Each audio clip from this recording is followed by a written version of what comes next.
Thank you.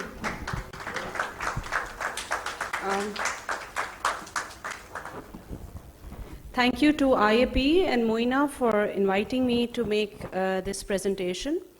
But I have a confession to make that sometime back when Moina asked me to make a paper presentation, she asked me specifically not to do projects. And she asked me to do a presentation for an IAPEX that was titled Generation Next. So I was very confused, and that brought forth a very acute identity crisis because with my gray hair, I certainly did not feel like anything next or anything new. I was friends and working in close collaboration with many people who are sitting here.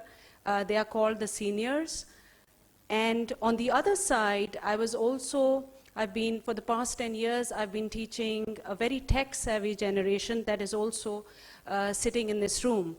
So sandwiched between these two, I think, and in a ideal gelled relationship with both generations, I looked around, I introspected, I could not find the answer to this question, that whether I was Generation Next, and if not, then what was I? So looking for the answer, I of course went to the big G. Big G, that for us is no longer G for God, but of course G for Google. And I asked G that what is this thing about a generation? You know, what is this generation business? Are there common traits, patterns, and architectural styles in the same generation? And of course, Big G always has an answer, and it said, of course they are. Every 20 years, the generational type changes. And according to this, I, along with majority of the other presenters of this conference, belong to Generation X. That is the Xers that are born between 1961 and 1981. So, 61 to 81. So I will begin by contextualizing and modeling the different generations. Insight gained from this is taken further by delving into the architectural profession of Pakistan and surveying the current trends.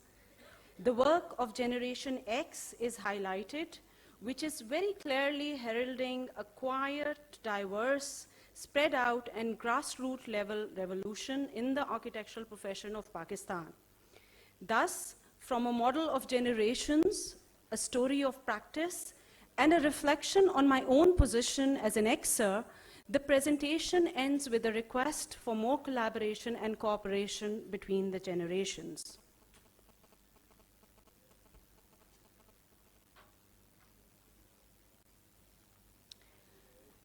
In the 1991 book titled Generations, Strauss and Ho proposed the theory of generational cohorts, where every generation of 20 or so years reacts to and is part of the previous generation's systems and framework. In developing this theory, Strauss and Ho identified 4 repeating trends which create each generational cohort. These trends are civic, adaptive, idealist, and reactive. Civic starts the generational trend with the GI generation of World War II. The GIs were born between 1901 and 1924. The adaptive follows in the next generation, this time silents, who were born between 1925 and 1942. Boomers are the idealistic trend, born between 1943 and 1960. Generation X follows as reactive between 1961 and 1981. And millennials then follow to repeat the civic trend and are born between 1982 and 2001. I am skipping the Generation Z because I think we'll have to wait for 10 years till they will come into this room. So the given table gives generational characteristics and some details about these generations. Architects from primarily 3 generations are currently practicing within architectural and allied professions in Pakistan. These are, of course, the boomers, the Generation X, as well as the millennials.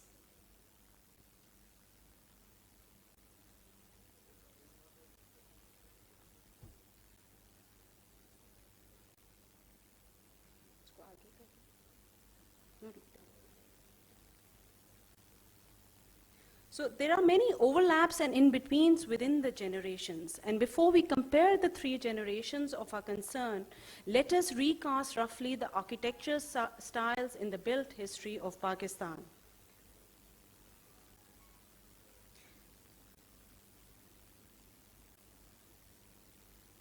We look at the architectural products to understand the character of architects behind them.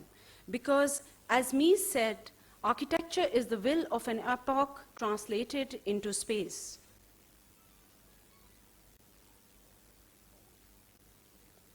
In the first half of the 20th century, with the GI generation at the helm, the modern masters in the West called for a modern style that adhered to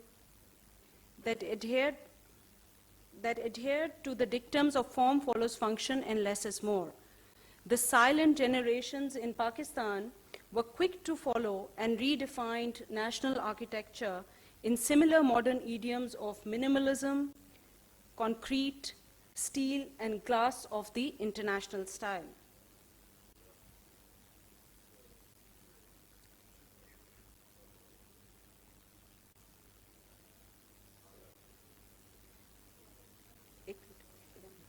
The boomers were in college at the time of the Vietnam War and brought its disclosure with their hippie movement. In 1972, as Prutaigo was bombed, modernism gave way to postmodernity, and earlier slogans such as less is more were replaced with less is more, anything goes, and personal is political. Architecture thus now becomes regional. Historical roots and local contexts came to be highlighted in the new products.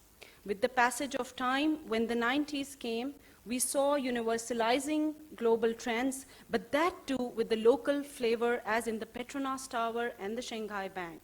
Thus, during this era, the slogan that developed was form follows global.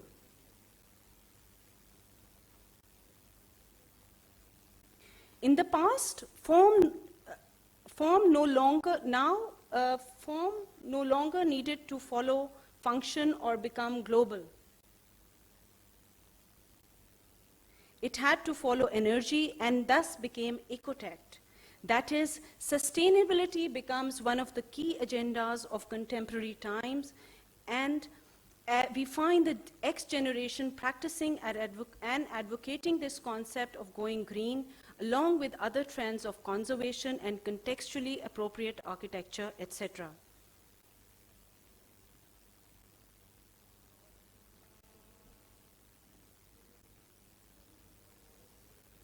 Going back to our study of the generations, we find unique habits and collective traits developing in the boomers, X's, and Y's. This is a direct result of their context and condition of times. In the example of the boomers who were born between 1943 till 1960, we see a demographic bulge, and this high population grew up in an age of affluence. With its hippie movement, this became the me generation, where the majority watched the same TV programs and thus became quite similar to each other. The boomers moved away from formal religion, rejected traditional values, and do not believe in caution and compromise. Thus, they continue to advocate an idealism that does not only come into the national politics, but also architecture. The Generation X was born between 1961 and 1981. They grew up with video games, cable TV, cell phones, and internet. These are serious workers who saw the oil crisis of 1973, the energy crisis of 79, AIDS, collapse of Berlin War, and the Soviet Union. The group is heterogeneous, and the members come from diverse race, class, ethnicity, and sexual orientations. From 1982 to 2001, the Generation Y comes in, and they come in with a big bang. Also called millennials, this is the Facebook generation that is tech-savvy, motivated, friendly, engaged, and enthusiastic. Overall, they are both a source of joy as well as consternation to the other generations, and we are fast changing the dynamics of workplaces and the idiom of doing architecture.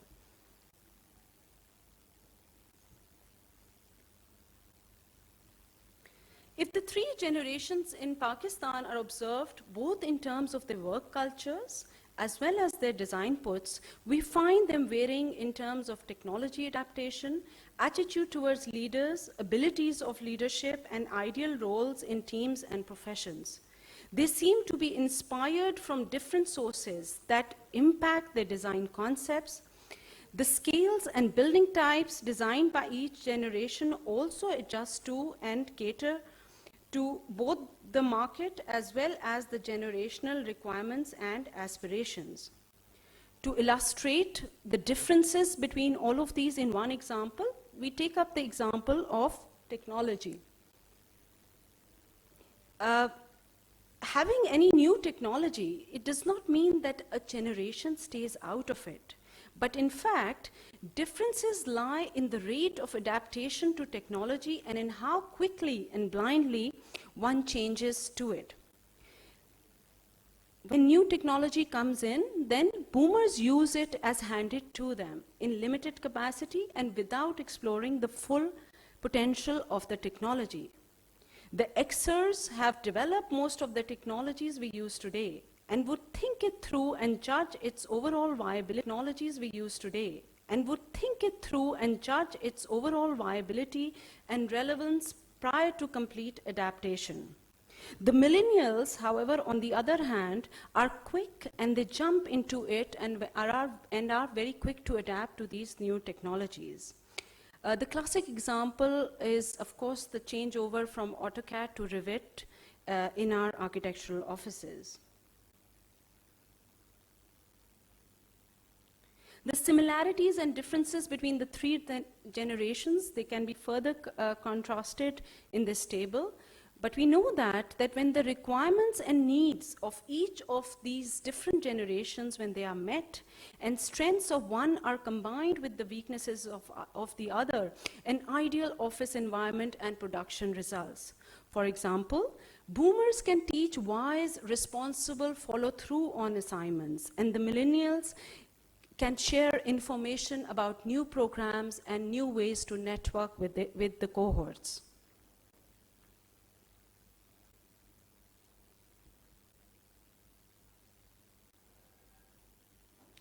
From these matrices, it is clear that the boomers and the generation Y move towards the limelight. And in this equation, the generation X tends to slip away into obscurity and some argue inaction. With a generational chip on his shoulder, Jeff Gordinier writes the book X Saves the World, where he shirks the media myth that Xers are slackers. Instead, Gordinier argues that Generation X has, if we borrow the 60s term, has in fact changed the world. It is even now saving it, and with it, heralding a silent revolution of a unique kind. This excerpt of a video shows Gordinier explain what his concept of Generation X is and how the Xers compare to the generations that come before and after them. I argue in the book that Gen Xers are doing the quiet work of keeping America from sucking. You got two generations in question, the baby boomers who will not give up the limelight, and the millennials who are often the children of the baby boomers who are doing anything they can to grab onto the limelight and stay in it. And in between, you've got this really strange dark horse demographic, Generation X, that doesn't seem to have much interest in the limelight. And so what are they doing instead? What are Gen Xers doing? My editor-in-chief at Generation Xers is that they are making an impact without having to hold a parade about it, without having to announce to everyone that we're making an impact. I mean, you don't see the Google guys saying, we're Sergey Brin and Larry Page, and we're Generation Xers, and we have the most powerful business in the world. They're just doing their thing, you know? It's not the sort of mythology that surrounds somebody like Steve Jobs. I am Steve Jobs, boomer soothsayer. It's a different approach. It's something quieter about it. I talked to a guy named Cameron Sinclair. Cameron Sinclair runs an organization called Architecture for Humanity. And when there's some sort of catastrophe in the world, whether it's poverty or a tsunami, Hurricane Katrina, Architecture for Humanity can rush in to very quickly raise money and start the process going to rebuild houses and rebuild neighborhoods. But they do it in a what I think is kind of a classically X way. Now, it's not something they're, again, trumpeting. It's not something they're holding a parade about. They're doing it grassroots in basically kind of an indie way. It's like indie philanthropy, you know? An approach that is very different. I have great respect for Al Gore, but it's very different than the Al Gore approach, which is like, I am Al Gore, I'm here to save you.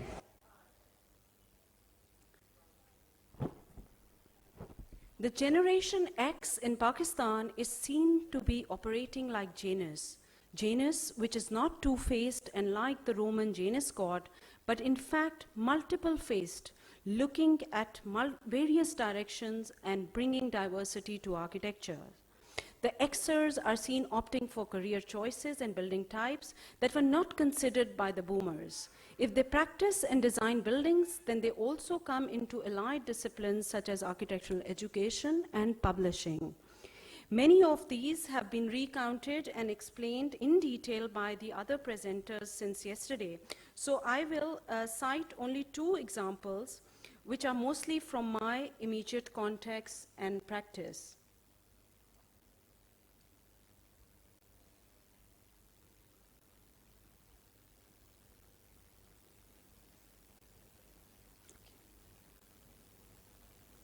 The first example is from education.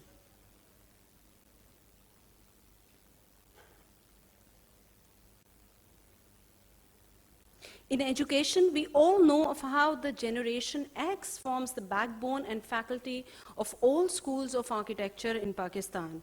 We are familiar with both the teaching and research work of the professionals, and in addition to these two domains, we have seen in the previous presentation that they also pioneered change in other directions, such as forming research cells that bring forth faculty and resource development, as well as institution building. Example of this kind of output is, from my own practice, is the history group and the archives at the architecture department of NED.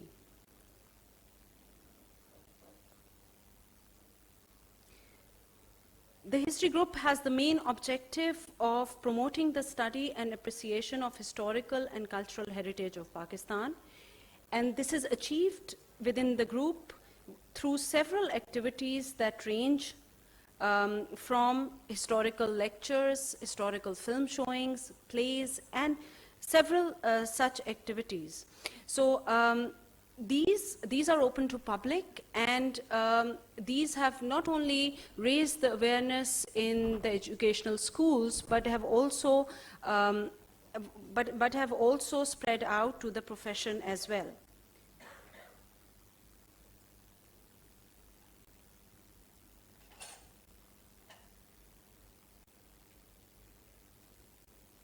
The other example is of archives, which was established in 2002 so as to collect, maintain, and compile multiple types of material and resources.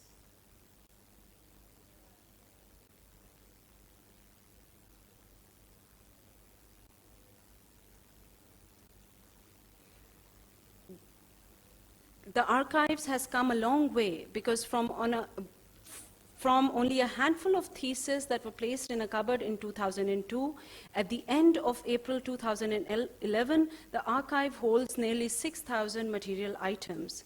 11 different sections have been developed according to different types of material and resources.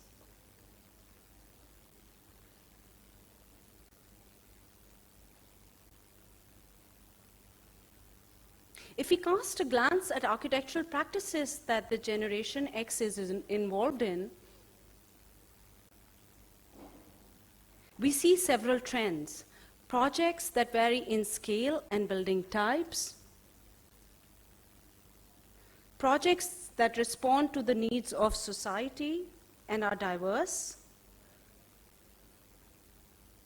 projects that take on a rustic appeal, return to earth with its stone, wood, sand, and other materials.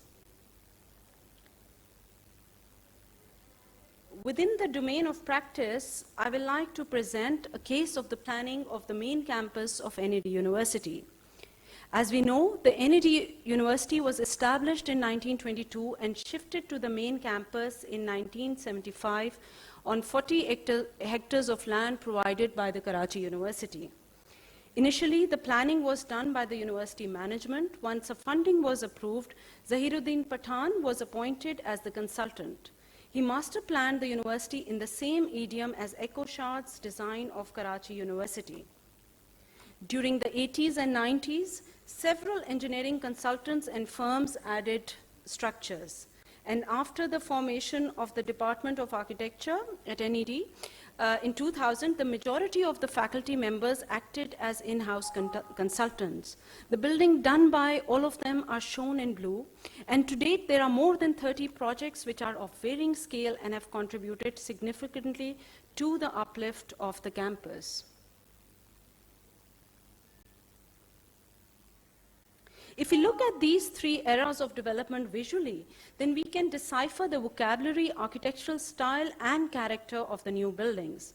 Most of these that are designed by the architecture department faculty not only respond to the language to the modernist language established by Zahiruddin Pathan, but also uplift the general aesthetics of the campus by experimentation of color, well-resolved spatial layouts, and evolution of ventilation elements like fenestrations. The design impact of the buildings designed by the in-house architects are high quality design and practice standards, low cost and high performance buildings, evolution of an unconventional vocabulary and approach to design, innovation within a context, and modified modernism rather than new modernism, which has been implemented through the usage of functional simple forms and very detailed finishes and a standardization process.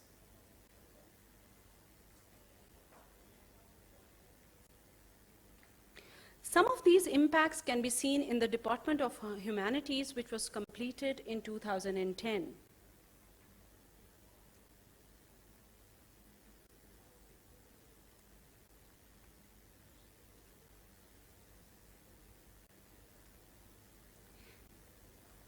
The site was long, narrow, and constricting, with existing buildings on one side and roads and edges on all three sides. The new building had to have classrooms, seminar halls, and faculty offices. The design was developed keeping in mind the edges, yet going in and out with the mass using simple planar surfaces and sculptural elements.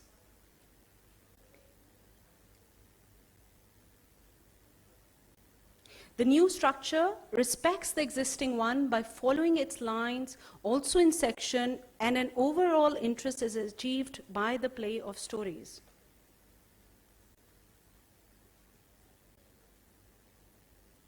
As can be seen in this image, the new structure extends to the old quite harmoniously on all stories through a play of circulation and open areas. Thus, the new fits in and yet innovates in a very simple manner.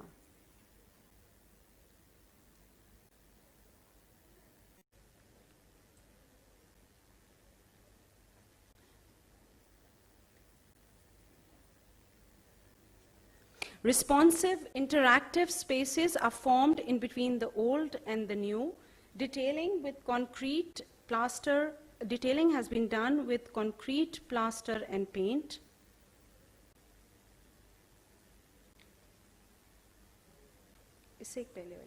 The informality of the semi-covered outdoor spaces that extends and does not try to obstruct the existing student and other activities. Next. Small projects and addition projects are also taken up by the Xers. In this case, the client's aspiration was to add a glass capsule as a lift to the administration building. This was intercepted and a megalithic box was introduced instead. The aesthetic challenge in this project was not only how to add an element that is contextually appropriate and relates to the existing building as well as the campus vocabulary, but also can we add an architectural element into an average-looking building and make, just by having very minimum changes within the building, how to make the whole of the building into a landmark building. Next. So, okay, so enough of X. So if this was the work of the generation X, then the generation Y as millennials are the hottest commodity on the job market now. As discussed in the metrics, they are sociable, optimistic, talented, well-educated, collaborative, open-minded, influential, and achievement-oriented. On the one hand, they have confidence, they are optimistic, they are warm and outgoing, but they also have many weaknesses, such as a short attention span. Reading, they are adverse to hard copy reading. If it is not on internet, it doesn't exist for this generation. Lack of discretion and sensitivity to confidentiality, the MySpace and the Facebook effect. So given these strengths and weaknesses, a progressive architectural practice in the country recognizes this and plans around the strengths and weaknesses of this group. As has been advocated by Herbert Moeller, that the greater the proportion of young people, the greater the likelihood of cultural and political change. Given this discussion on the three generations that are active in the architectural profession of Pakistan, we recently saw all of the three generations come together quite publicly in a single event. The boomers and the Xers, who collaborated in the conception and design of the 21 chairs, and the Ys, who in the typical Y style said what they had to say through networking websites. Now, some may regard this as a clash of generations, but to the historian and planner in me, this is actually a demand for more knowledge and understanding of each other. For isn't it that since the times of Aristotle, we struggle to understand the differences between us and our children, and often frown upon the new and the different ones? What is the solution for this in a world that is highly urbanized? With the current crisis of climatic change, environment and energy crisis, with the war on terror, uncertainty and concerns of basics, what kind of architecture will we be making for the future? And importantly, who will be making it? The way out may indeed be in strengthening and increasing the collaboration between generations, a collaboration that is derived from understanding and acceptance and based on principles of compassion, justice, mutual win-win, collective action, and common good. Thus, if there is more understanding, cooperation, and collaboration between the key generations in an all-inclusive, all-connected fashion, then the quality of both practice and design will go up by many folds. And in this light, the architectural practice of the next decade must adjust and make the best of all of the three generations. The three generations where each has its own habits, requirements, and attitudes.